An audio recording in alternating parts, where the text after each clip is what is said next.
welcome everyone to another episode of Let's Talk Windies Cricket. I'm really excited to break down the third round of the championship with you and to share all what has happened over the weekend and what's to come. We're gonna first take a look at the championship and its results after the third round, and we're also gonna take a look at the Women's Super 50 and see how they performed there. Okay, Barbados defeated Jamaica Scorpions. Jamaica put in 241 in the first innings. Barbados winning the first innings by 290 by scoring 293. Jamaica followed that by abysmal performance of 180 in the second innings, and Barbados did light work of that, scoring 221 for one. And that was the only team to win in this third round. Okay, the the batsman has been doing a good job, followed by unforeseen weather conditions have caused the games to result in draws. So three of the games was a result of draws, and the only game that had a win was the Barbados Pride over the Jamaican Scorpions. In the game between Leeward Islands and Trinidad Red Force scored 529. Massive scores put on by batsmen in that game. And Leeward Islands responded with 433, not bad at all. And in the second innings, before the game was drawn, Trinidad was able to score 191 runs for the loss of 3 wickets. Volcanoes, we know that Volcanoes versus Combined Campuses and Colleges. Combined Campuses started with 216. Winwood Islands, which has not been performing well, scored 248, getting that first innings points. And Combined Campuses and Colleges scored 60 without loss in the second innings before the game was called off. You also have Guyana playing in the West Indies Academy. Guyana batted first with 253, and West Indies Academy chased this down with 249, only missing by 4 runs, causing them to lose that first inning points, bonus points that they could have had, and hopefully take them higher up the table.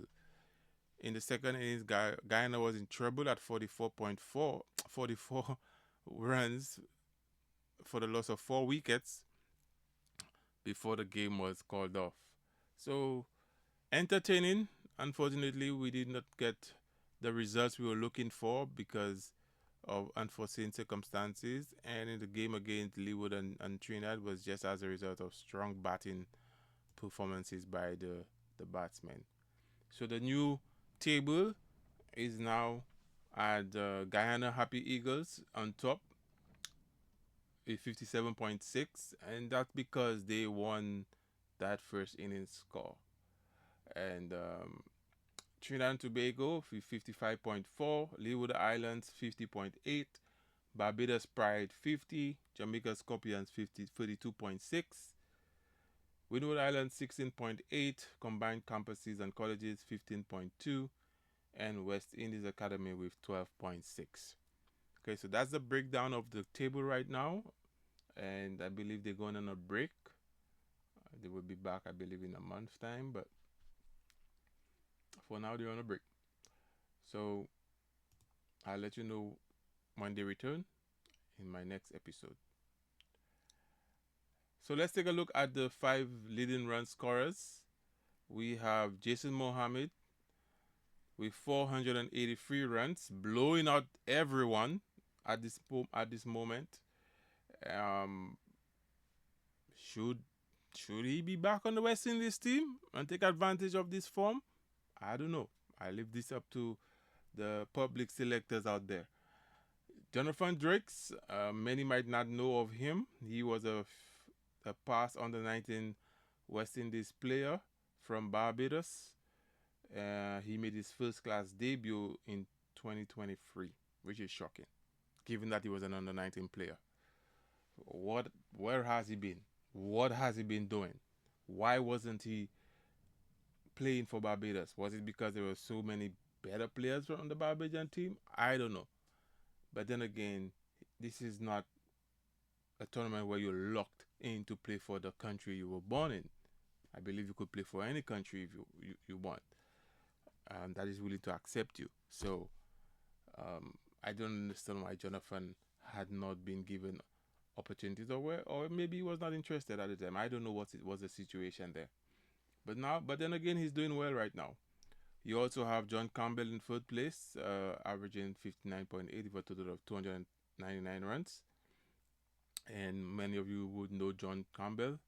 He was the previous opening batsman alongside Craig Bradford, but then lost his spot to a number of cricketers who just didn't live up to any expectations. I think since John Campbell, but they had the Chanderball guy, they had Mikael Louis, I think they had, was it Mackenzie or something like that? They tried, or was, yeah, they tried numerous batsmen at that opening spot alongside Bradford. None of them proved to be worthwhile.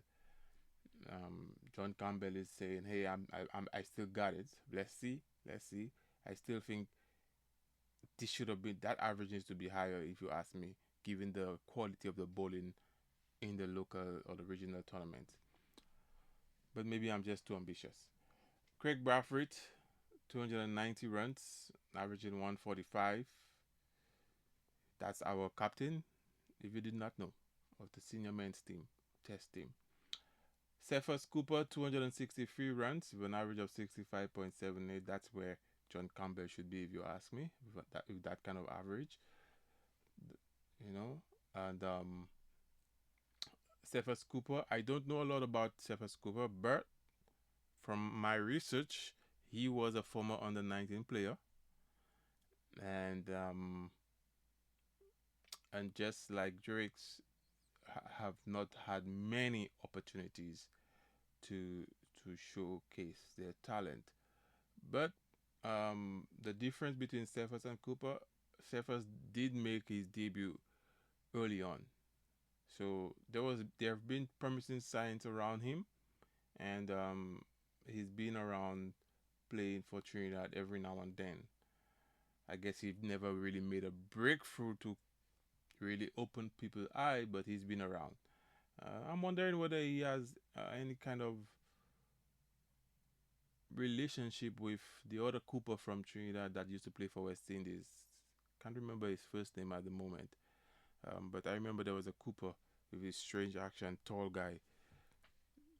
Ball so slow for his height, it's shocking. Um, yeah. So I wonder if there's any relation there. All right. So who are the other batsmen on the list that is fighting for a place? We have Jamal Hamilton from the Leeward Islands. He has 261 runs. Joshua Da Silva, Trinidad and Tobago, 252 runs. And Jermaine Blackwood from Jamaica with 244 runs. So that's it, guys. That's how the breakdown is. And if you watch my last episode, I went into detail as to how you could gauge the best batsman by looking at their conversion coupled with their consistency rate. And basically, the formula I use for this is pretty simple. Well, we already know what the conversion rate is. Is any batsman who's able to get to 50, how are they able to also turn that 50 into a 100? So, for example, Jason Mohammed right now has a 100% conversion rate. Okay, so we're looking for persons, in my opinion, West Indies selectors should be looking at the batsmen who have a high conversion rates coupled with high consistency rate. And the consistency rate would be how many, given the amount of innings that batsman had an opportunity to bat in, how often did that batsman get over 50? So, for example, if we look at Jonathan Drake's, he has batted in 5 innings so far. He's gotten to 50 4 times, which means, as it stands, he has a consistency rate of 80%, which is pretty good.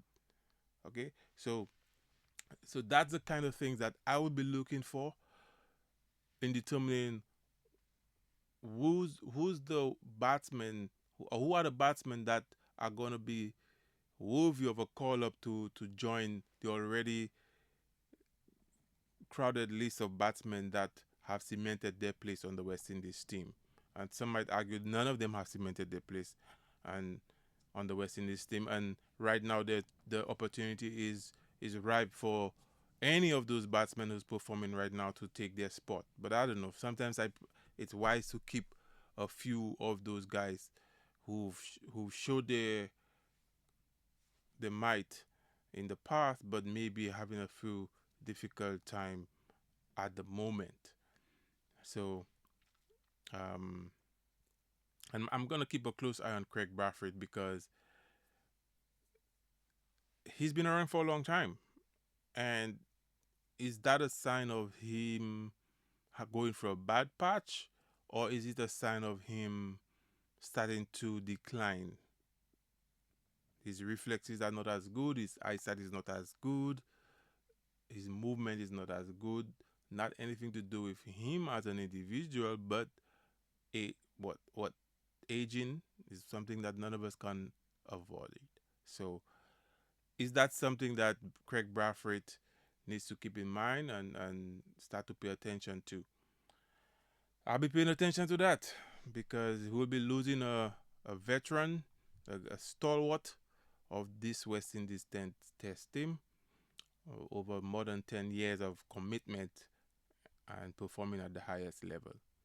It would be sad to see him go, but I understand that it's something that just has to happen. I had to sit down and watch one of my favorite cricketers, Chris Gale, go for it. So, yeah, it's tough to watch, but it's something that must happen. So let's go to the bowlers. Not much changes here. We have Kyrie Pierre dominating with 26 wickets at an average of 8.73. So we have one batsman who's batting with the Angels, and we have another bowler that's bowling with the Angels. Nothing to do with us human beings on Earth. This guy is in a class of their own. Then we have Rakim Cornwall with 17 wickets, Verasamy Pomol with 16 wickets, Joshua Bishop with 14 wickets, and Yannick Carrier with 13 wickets. Okay, for those who don't know Joshua Bishop, he's a former under 19 player, and he's a spin bowler. As a matter of fact, all five of those guys are spin bowlers. He's also good with the bat, so that might be something that West Indies can look at there too, and see whether there's any value in having him on their radar. So let's see who the other bowlers are. We have Jamal Warrican. We all know about him. He was the outstanding performer for West Indies against Pakistan. He's also on 13 wickets. Shane Holder is on 12 wickets, and Hakeem Jordan is on 11 wickets, which is the sole fast bowler in that lineup. I believe Shane Holder is a spinner. So Hakeem Jordan will be the sole fast bowler, which is sad. Where are our bowlers? Where are our fast bowlers? We in the West Indies were known for our fast bowlers. Where are they? I need to see some more fast bowlers in this list. It's very depressing watching this list of spinners. We ain't gonna win no tournament with these guys. Okay? We need our fast bowlers. And yes, our spinners took us through the test match in Pakistan, but that was because of that was at Pakistan's own downfall. They created their downfall. They deliberately went and designed this pitch specifically for spin bowling and got outspinned. Take that, okay? But I don't wanna put on my TV to watch a test cricket and watching 40, 50 overs of spinning. Sorry, okay? I don't want to watch that. I want to see some quality fast bowling from our West Indies team.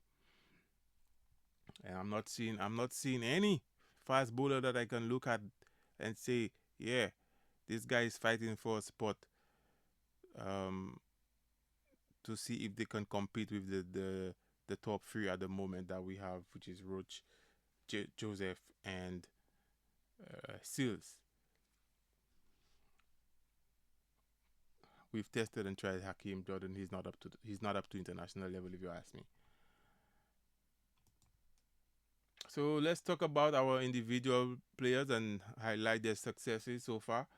We have Jason Mohammed with 176 runs in the first match, 103 in the second match, and 204 in the third match. Talk about consistency. You ain't gonna get better than that, ladies and gentlemen. This is absolute wonderful batting by Jason Mohammed right there. We also have Joshua Da Silva. I don't know, he's under pressure.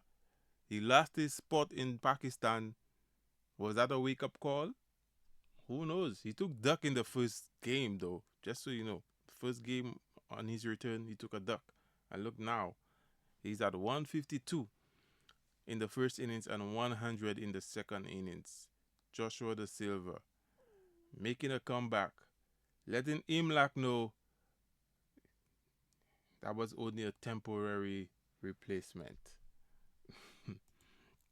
Versal Pumol, he took 6 wickets in that game against West Indies Academy for 75 runs. Kyrie Pierre, another 5 wicket haul for him. Took 5 for 93. These guys are bowling a lot of innings, a lot of overs, I should say, against Leeward Islands Hurricanes. Yannick Correa, 5 wickets haul as well. So Trinidad had two bowlers with 5 wicket hauls, Kyrie Pierre and Yannick Correa. So wait, none of the fast bowlers got a wicket? Is that what this is saying? That's exactly what this is saying, because Leeward Islands only batted once, which means Yannick Correa and Kyrie Pierre took all the wickets. Oh Lord, what is happening to our fast bowlers in the Caribbean? I just don't understand this. Kadim Henry from Leeward Islands scored a century against Trinidad and Tobago. Akeem Jordan, 5 for 52 against Windward Islands. Darrell Cyrus, 5 for 71 for Campus Combined Colleges against Windward Islands. Well, well, well. What do we have here? Is that the same scenario with with Trinidad, where only two bowlers took all the wickets? I don't know. I don't know what's going on. Someone tell me. Tell me what's going on there. I didn't watch that game, so let me know. Okay. We have Brand Barnes from Jamaica took 6 wickets for 94 runs against Barbados. Jonathan Drakes had a century in that game. Okay, and that was pretty good stuff by the West Indies players, both with the ball and the bat, showing that they are capable of putting on big scores, and the bowlers are showing that they can be penetrative, at least at the regional level, which is good to see. Next up, we're gonna be talking about the women and understand what's going on with them. Many have questioned why there's a break for the men, the championship test games. And I believe the break is because of this tournament that is about to start on Monday, called the CG United Women Super 50. Barbados women will take on the Guyanese on Monday. Well, all of those matches are on Monday. Okay, so keep that in mind. Barbados will take on Guyana at the Connery Sports Club in Connery. I don't know, Connery? Is that I can't tell if this is Barbados or Guyana. Forgive me, I have no idea where this is. We also have Jamaica will take on Trinidad and Tobago. That should be an exciting game, and that is going to be at the Warner Park in Bastel St. Kitts. We also have Windward Islands will take on the Leeward Islands, old time rivals, at St. Paul's Sports Complex in Bastel St. Kitts. So I'm inclined to believe that since the Jamaica versus Trinidad and the Windward Islands versus Trinidad versus Windward Islands is in St. Kitts, maybe, just maybe, the Barbados versus Guyana game is also in St. Kitts in an area called Conray or Conare. If that was written there, it's a bit Conare. Yes. So maybe. That's a guess on my part. But I leave it up to you to decide. So let's show the women the same level of support that we've been showing to the men. It's a Super 50. So hopefully the women, I understood that some of the women may not be around for this tournament. Um, but nonetheless, we are looking forward to see, at least in the initial phases of the tournament. Um, let's see. Let's see who the standout performances will be. Okay? Well, thank you very much once again. You will hear from me maybe at the end of the after a few games of the Super 50 from the women. You may hear from me again, um, give you an update on that. And then we look forward to seeing the men, and I'll probably address that in my next episode as to how the men will perform, my expectations for the men, what I expect to see, what changes I expect to see being done in the test champion in the first class championship. Anyway, thank you very much for listening. Goodbye.